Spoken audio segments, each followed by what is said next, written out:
Hello बच्चों, कैसे हो आप सब। Exercise 6.1 elements of mathematics book का आज हम सॉल्यूशन करेंगे। इसका बेसिक कॉन्सेप्ट समझने के लिए मेरी प्रीवियस वीडियो को जरूर देखकर आइएगा ताकि कॉन्सेप्ट क्लियर हो जाए। इंट्रोडक्शन वीडियो देखने के बाद अगर आप ये वीडियो देखेंगे क्वेश्चंस आपको इजीली समझ में आएंगे। तो हमें क्वेश्चन 1 में करना है right the next terms of the following sequence. ये सबको सोल्व करने से पहले मैं वेलकम करती हूँ आपका डिटेल स्टडी चैनल पर, जो कि आपका अपना मैथ चैनल है।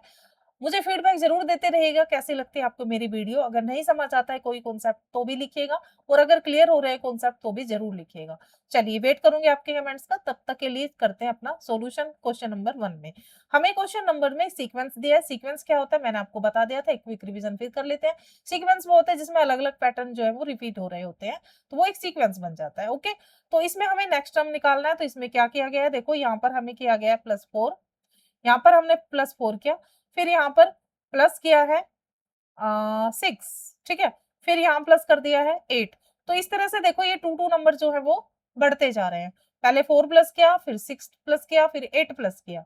तो 8 प्लस कर दिया, तो अब हम क्या प्लस करेंगे, +10 करेंगे। यानी हम 20 में जब +10 करेंगे तो हमारे पास क्या आ जाएगा, 30, और 30 हमारी क्या होगी, नेक्स्ट टर्म होगी। ठीक है, इसी तरह हम क्वेश्चन नंबर 2 को करेंगे। क्वेश्चन नंबर 2 में हमने सीक्वेंस जो बनाया है उसमें हम 3 से 6 पर आए हैं। तो 3 पर 6 पर आने के 2 रीजन हो सकते हैं, या तो मल्टीप्लाई बाय 2 किया हो या तो +3 किया हो। तो अगर प्लस मल्टीप्लाई 2 किया होगा तो यहाँ पे देखो मल्टीप्लाई का कोई चांस नहीं है क्योंकि यहाँ 11 आ रखा है ना। तो इसका मतलब यहाँ पर भी प्लस किया गया है, +3 किया गया है, फिर यहाँ पर +5 किया गया है, +7 किया है, +9 किया है। तो देखो ये सारे नंबर जो है रिपीट हो रहे हैं। 7 के बाद यहाँ पर आना चाहिए 11। ठीक है, 2 नंबर इसमें 1 नंबर छोड़कर नंबर्स जो है वो प्लस हो रहे हैं, और सारे ओड नंबर हैं। ये सारे ओड नंबर जो है वो ऐड हो रहे हैं। तो 27 में हम जब ऐड करेंगे 11 को तो हमारे पास आ जाएगा 38, और 38 ही हमारी इस सीक्वेंस की नेक्स्ट टर्म होगी। अब आ जाते हैं इस टर्म पर। हमें 1/2, फिर उसके बाद 3/4, फिर 7/8, और फिर दिया है 15/16। तो हमें पता लगाना पड़ेगा कि 3/4 पर जब हम आए हैं 1/2 से, तो एक्चुअली में इनके बीच में हुआ क्या है, क्या प्लस हुआ है या क्या माइनस हुआ है। अगर हम इसके डिनोमिनेटर न्यूमरेटर को दो डिफरेंट डिफरेंट पार्ट में डिवाइड कर दें, और सबसे पहले हम बात करें न्यूमरेटर की, तो न्यूमरेटर में प्लस हो रखा है यहाँ पर 2, फिर यहाँ प्लस हो रखा है 4, फिर यहाँ प्लस हो रखा है 8। तो 2 2 जा 4, 4 2 जा 8, 8 2 जा 16। तो अब जो हमारा न्यूमरेटर है उसमें क्या हो जाएगा, +16, तो ये आ जाएगा 31। यहाँ पर देखो मल्टीप्लाई हो रखा है, 2 2 जा 4, 4 2 जा 8, 8 2 जा 16। अब 16 को 2 से मल्टीप्लाई करेंगे तो यहाँ रखा है 16 2 जा 32, और यही हमारे इस सीक्वेंस का नेक्स्ट टर्म हमें मिल जाता है। तो इस तरह से तीनों क्वेश्चंस के नेक्स्ट टर्म हमने फाइंड आउट कर लिए। चलते सोल्व करते हैं क्वेश्चन नंबर 2 को। सेकंड क्वेश्चन में हमें नेक्स्ट 4 टर्म्स जो है फाइंड आउट करनी है, और उसमें n की जगह हमें नंबर लिखना है सीधा। तो यहाँ पर n हम अगर 1 लिखते हैं, n अगर हम 2 लिखते हैं, n हम अगर हम 3 लेते हैं, या n हम 4 लेते हैं, तो क्या बनेगा। तो इस सीक्वेंस में हमें नंबर ऑफ यानी n की वैल्यू को पुट करना है। तो n अगर 1 है तो 1 square plus 1, it will be 1 + 1, then we will get 2। यहाँ पर आ जाएगा n की जगह हमें 2 रखना है, तो 2 स्क्वायर प्लस में 1, 2 का स्क्वायर 4 + 1, इट विल बी 5। यहाँ आ जाएगा 3 का स्क्वायर प्लस में 1, 9 प्लस में 1 इज इक्वल टू 10, और यहाँ आ जाएगा 4 का स्क्वायर इज इक्वल टू, क्योंकि n की वैल्यू चेंज करनी है, n की जगह पे हमें क्या लिखना है, 1 2 3 4 प्लस में 1 इज इक्वल टू 16 प्लस में 1 इज इक्वल टू 17। तो नेक्स्ट 4 टर्म्स हमारे आ जाएंगे 2 5 10 एंड 17। तो ये हमारा इस क्वेश्चन का आंसर आ जाएगा। ठीक है, चलो इसका सेकंड पार्ट हम सोल्व करेंगे अब हम। तो सेकंड पार्ट के लिए हमें सेकंड पार्ट को लिखते हैं। इसका सेकंड पार्ट हमारा होगा पार्ट नंबर 2 के लिए जो हमें सीक्वेंस दिया है, an is equal to 2n square minus 3n plus में 1। ठीक है, तो नेक्स्ट 4 टर्म निकालने हैं, तो यहाँ हम 1 रखेंगे, फिर हम n की जगह 2 रखेंगे, फिर 3 रखेंगे, और फिर 4 रखेंगे। तो सबसे पहले जब हम 1 रखेंगे तो क्या होगा, 2 1 स्क्वायर माइनस 3 इंटू 1 प्लस में 1। तो देखिए 1 का स्क्वायर 1 हो जाएगा, और उसको 2 से मल्टीप्लाई करेंगे तो 1 को 2 को 1 से मल्टीप्लाई करेंगे 2 आ जाएगा, माइनस में 3 बन जा 3 प्लस में 1। तो ये देखो 2 और 1 क्या आ गया 3 और 3 से 3 कैंसिल करेंगे तो 0। इस केस में देखो 2 n की जगह हम रखेंगे 2 का स्क्वायर माइनस 3 इंटू 2 प्लस में 1। तो 2 का स्क्वायर 4, 4 2 जा 8 आ गया, माइनस 3 2 जा 6 एंड प्लस 1। तो 8 का और 9 का एडिशन करेंगे, 8 और 1 9, 6 को माइनस कर देंगे तो आ जाएगा 3। अब हम रखते हैं 3। अगर हम n की जगह पर 3 रखें तो क्या होगा, n की जगह 3 रखेंगे तो देखो 3 3 जा 9, 9 2 जा 18 एंड माइनस 3 3 जा 9 प्लस में 1। 18 और 1 9 और 19 और 19 में से 9 घटाएंगे तो हमारे पास आ जाएगा 20। इस तरह से 1 मिनट, 3 3 जा 9 एंड 9 2 जा 18। तो यहाँ पर देखो 19 में से जब 9 माइनस करेंगे तो हमारे पास यहाँ 10 आएगा ना कि 20। तो इसे करेक्ट कर लेते हैं, कभी कभी हो जाता है बाय मिस्टेक, तो इसे हम करेक्ट कर लेंगे तुरंत।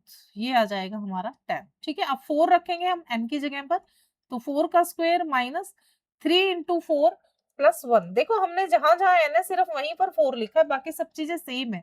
तो 4 का स्क्वायर 16, 16 2 जा 32 एंड माइनस 12 प्लस में 1।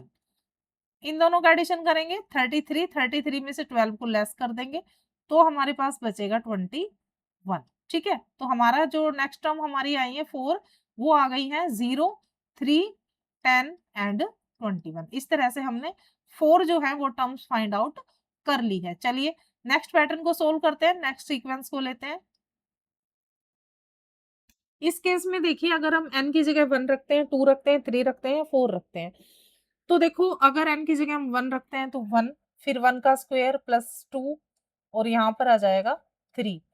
तो पहले अंदर सोल्व करेंगे, 1 का स्क्वायर 1 और 1 में 2 ऐड करेंगे। पहले हमेशा ब्रैकेट सोल्व करते हैं, तो ये आ गया अंदर 3।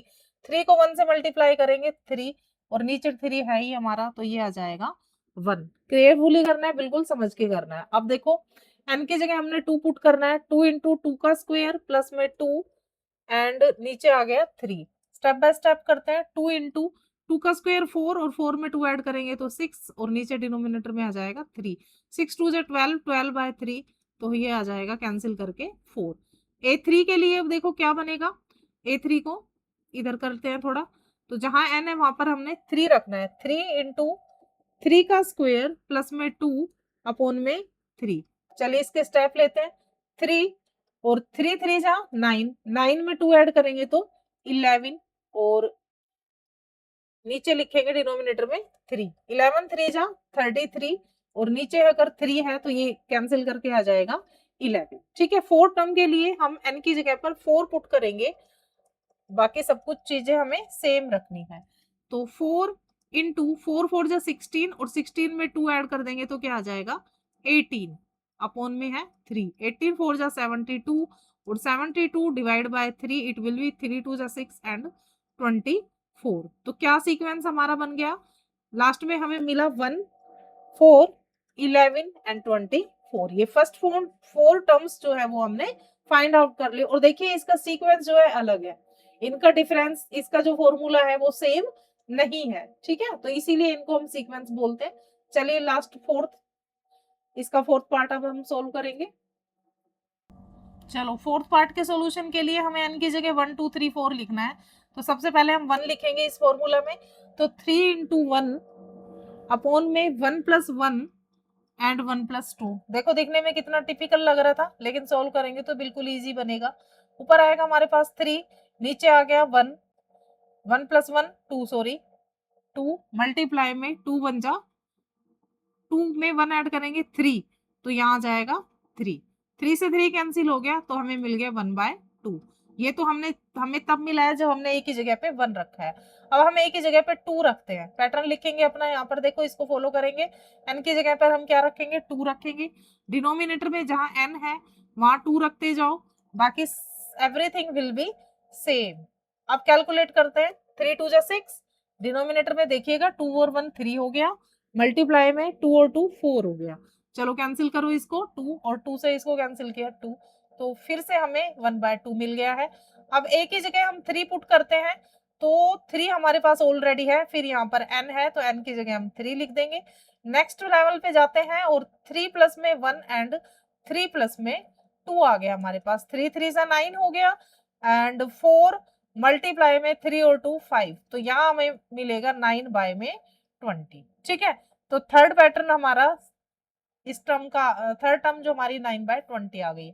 अब हम A4 भी फाइंड आउट कर लेते हैं, इसी फॉर्मूला में लिखेंगे 3 multiply by 4 and 4 plus 1 and 4 plus 2, तो 4 3 से 12 हो गया, डिनोमिनेटर में आएगा 4 और 1 5, मल्टीप्लाई 4 और 2 6, 6 से इसे कैंसिल किया तो 2 आ गया, एंड हमारे पास आ गई फोर्थ टर्म जो है वो 2 बाय 5। ये हमारी फर्स्ट टर्म, ये सेकंड टर्म, ये थर्ड टर्म और ये हमारी फोर्थ टर्म हमें मिल गई है। तो फोर्थ पार्ट भी हमने सॉल्यूशन कर लिया है। तो चलिए फटाफट से हम इसका पार्ट नंबर 5 कर रहे हैं। देखो कितना इजी लग रहा है ना। तो इस तरह से जब हम बार बार अच्छे से चीजों का समझ के प्रैक्टिस करते हैं तो मैथ हमारे लिए काफी इजी हो जाता है। चलिए फिफ्थ पार्ट के सॉल्यूशन की ओर बढ़ते हैं। n की जगह हमें 1 2 3 और 4 पुट करना है। ठीक है, a की वैल्यू हमें 1 2 3 और 4 लिखनी है और फिर 4 टर्म हमारे पास होगी। तो जहां n है वहां 1 लिख दो, 3n माइनस 1 माइनस 1, तो 3n की जगह 1 माइनस 1, तो 3 की पावर 1 यानी कि 3 ही रहेगा, और माइनस 1 कर देंगे 3 में से माइनस, देखो यहाँ पर पावर जो है वो पावर को लेते हैं हम 1 माइनस 1, तो एक नेगेटिव है और एक पॉजिटिव है, तो यहाँ एक्चुअली 3 की पावर 0 आएगी, ना कि 3 के को 1 बार करेंगे तो 3 आएगा। ठीक है, 3 की पावर 0, जब भी किसी की पावर 0 होती है तो उसका आंसर क्या होता है, 1 होता है। अब हम लिखेंगे 3n माइनस 1 में जो 3 है वहां उसकी पावर 2 लिखेंगे और फिर माइनस 1 करेंगे, तो ये 3 की पावर क्या आ गई, 1, तो इसे हम लिख देंगे 3। अब 3 में 3 की पावर 3 करना है, फिर उसमें 1 माइनस करना है, यानी 3 की पावर 3, तो 3 में से 1 गया तो क्या आ गया 2, यानी 3 की पावर क्या आ गई 2 आ गई, तो 3 3 जा 9 हो गया। अब A4 में देखो 3n माइनस 1 यानी 3 की पावर 4 माइनस 1, तो 3 की पावर 4 में से 1 गया तो कितना आया 3 आया, 3 3 से 9 9 3 से 27, तो हमारी 4 टर्म्स हमें मिल गई 1 3 9 एंड 27, ये 4 टर्म हमारे मिल गए हमें। ठीक है, चलिए नेक्स्ट पार्ट जो इसका है पार्ट नंबर 6 का सॉल्यूशन करेंगे अब हम। रेडी बच्चों, इस पार्ट के लिए दिखने में काफी टिपिकल लग रहा है, चलिए सॉल्यूशन करके देखते हैं क्या होता है। -1 n की जगह 1 रखना है, दोनों n की जगह 1 रखना है हमने, तो -1 एंड 1 माइनस 1 और यहाँ 1 प्लस 1। अब देखो इस सिचुएशन को ध्यान से देखो जरा, ये पॉजिटिव 1 है और ये माइनस का 1 है, तो ये दोनों क्या हो जाएंगे 0 हो जाएगा, यानी -1 की पावर क्या आ गई हमारे पास 0 आ गई, और जो 5 है उसकी पावर हमारे पास क्या आ गई 2 आई। बीच में कुछ नहीं है, मल्टीप्लाई लगा देंगे, है ना। तो -1 की अगर पावर 0 है तो उसे 1 लेते हैं, और 5 का जो पावर 2 है तो ये आ जाएगा 25, 25 बन जाए 25, तो हमारा फर्स्ट पैटर्न, हमारा फर्स्ट टर्म क्या मिल गया हमें 25। ठीक है, अब चलो यहाँ पर अब इस पैटर्न में हम 2 पुट करेंगे, यानी -1 और 2 की वैल्यू -1, 5 और 2 प्लस में 1। देखो अब इसको जरा, -1 और 2 में से 1 गया तो पावर क्या आ गया 1, और यहाँ देखो मल्टीप्लाई लगा देंगे, 2 और 1 क्या हो गया 3, यानी 5 की पावर हमारे पास क्या आ गई 3 आ गई। अब 5 की पावर 3 आ गई तो ये आ जाएगा, -1 को 1 बार मल्टीप्लाई करेंगे तो -1 ही आएगा, और 5 रेज टू पावर 3 यानी 125 आ गया। इसको 1 -1 से मल्टीप्लाई करेंगे तो हमारे पास आ जाएगा -125। ठीक है, तो ये हमारा पैटर्न नंबर सीक्वेंस में टर्म नंबर 2 हमें मिल गया है। ठीक है, अब आता है थर्ड पे, इस टर्म में लिखेंगे हम जहां n है वहां पर -1 लिखेंगे, तो केयरफुली देखो, -1 एंड 3 -1, 5 एंड 3 प्लस 1।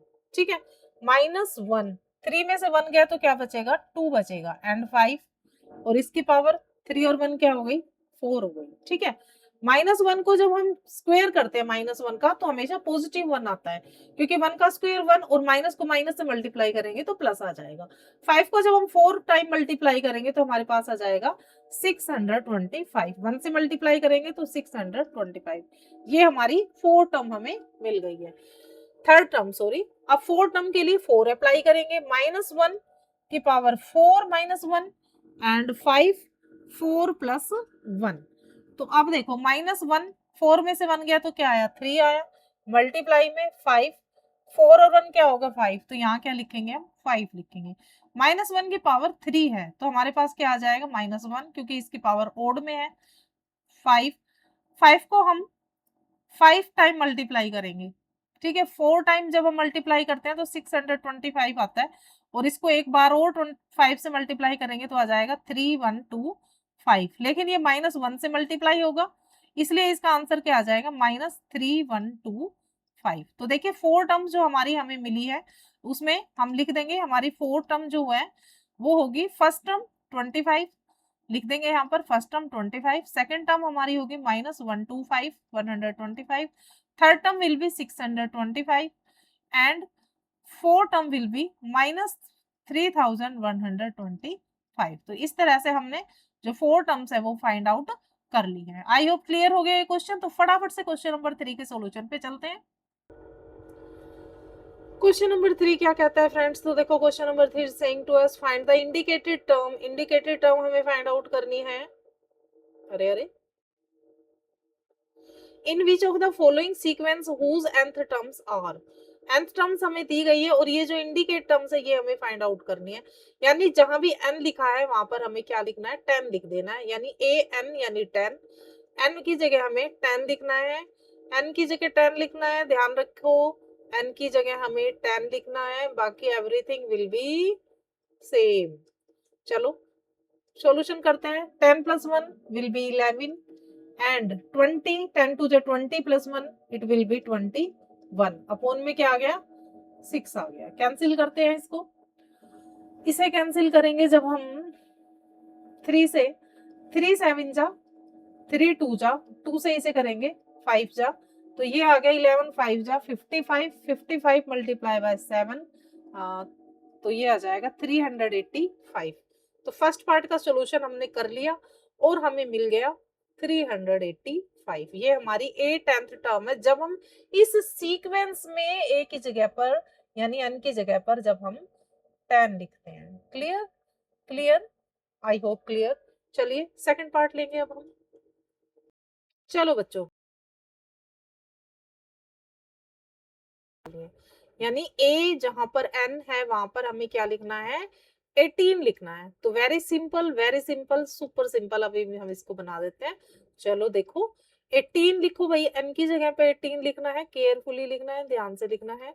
18 प्लस में 4, सिंपल सॉल्यूशन हो गया। अब हमारा 18, 18 में से 3 माइनस कर दिया तो मिल गया हमें 15 और डिनोमिनेटर में हमारे पास आ गया है 22। कैंसिल करेंगे इसको, 2 से, 2 9 जा 2 से 11, अब ये तो कैंसिल होने वाला नहीं, 135 अपॉन में आ गया हमारे पास 11। ठीक है, यही सॉल्यूशन था इसका। चलिए थर्ड पार्ट करते हैं। देखो बच्चों, इसमें हमें ये सीक्वेंस दिया है और इस सीक्वेंस में हमें a की वैल्यू 3 रखनी है, यानी जहां भी n है वहां पर हमें 3 पुट करना है।